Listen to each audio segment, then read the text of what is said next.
Today I want to talk to you about some of my favorite fall bulbs that are a little bit more unusual. Some of these bulbs, if you research them on the internet, they're going to give you like a zone 5.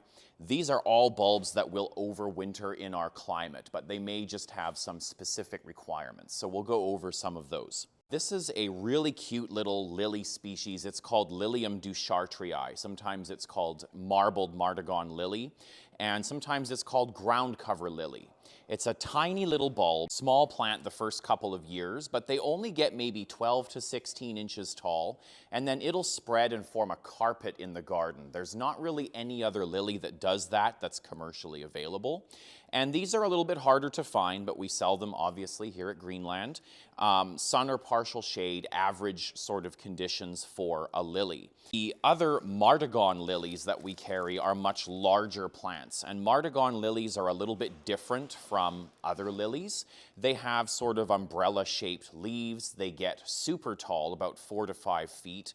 They're slow to establish, but they form a huge clump, and they have beautiful flowers, masses of blooms on these if you give them a couple years to establish in the garden. And again, shade tolerant, easy to grow, super hardy. Now, Fritillaria is an interesting group of bulbs. They are lily relatives, and there's a few different types that we carry. This one here, this red beauty, is what's called a crown imperial. Now, these are very stately plants. They get about 3 to 4 feet tall, but the tops of the stems have this beautiful crown of flowers and bracts. It's quite unlike anything else. They bloom quite early in the season, so you're going to get flowers on these in kind of April, May. The entire plant smells like a skunk, but it's not around for that long, so, to me, it's kind of a conversation piece. This is something for sun to partial shade and really well-drained soil. I grew these for probably 15 years when I lived in Edmonton, and now I've been 30 minutes north of the city for 3 years, and they're still overwintering for me. The bulbs have a little hole in the center. You want to plant these at a 45-degree angle so that water doesn't get into that hole and cause the bulb to rot. So that's the trick with Crown Imperial. Fritillaria meleagris is often called snakeskin lily, checkered lily. They have a bell-shaped flower. This is the white form. There's also a purple form with a checkered pattern on the blooms. And these will flower in kind of late spring to early summer, just a short little plant. Sun to partial shade, easy to grow. Fritillaria pallidiflora, and this is another one that you're going to see zone 5 ratings on the internet, but it is fully hardy for us, and it is a really cute, sort of understated little flower with these sort of pale yellow blooms. Oxalis adenophylla, or wood sorrel, is one of my absolute favorite rock garden plants, and we sell this as a potted perennial here too. And these will flower in early to mid-summer.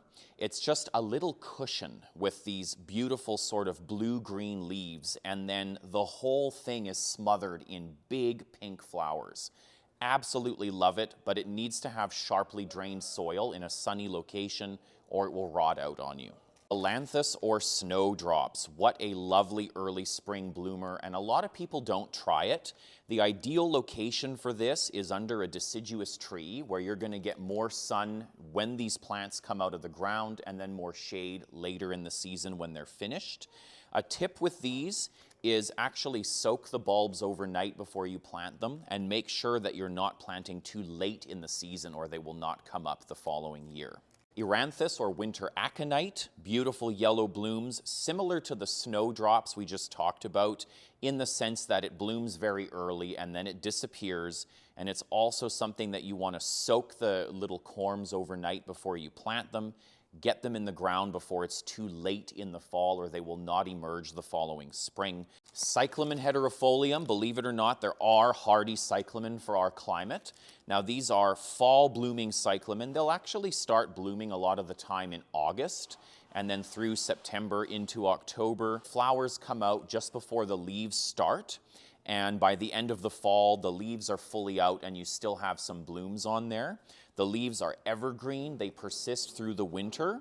So in the spring, you'll see the foliage. It's that beautiful marbled, typical cyclamen foliage. And then by summer, the plant disappears entirely. It's summer dormant. And they will actually naturalize. They will self-seed and you'll see seedlings popping up. It's ideal for shady rock gardens, although they'll also grow in sunnier areas. They just don't like super hot, dry conditions. Colchicum is another fall bloomer, and this produces very large flowers that will show up in September, October. Sun to partial shade, easily grown, but when you're buying them in the fall, get them in the ground early. Blooms in the fall, and then the foliage comes up in the spring and eventually disappears in the summer. Eremurus or foxtail lily. The display of flowers in early summer is absolutely spectacular. These can get up to 5, sometimes even 6 feet tall, depending on the variety. Usually they're closer to 3 to 4 feet, but gorgeous spires of blooms. It's another one that needs excellent soil drainage. Plant it in a sunny location that's a little bit on the dry side, and they will do well for you.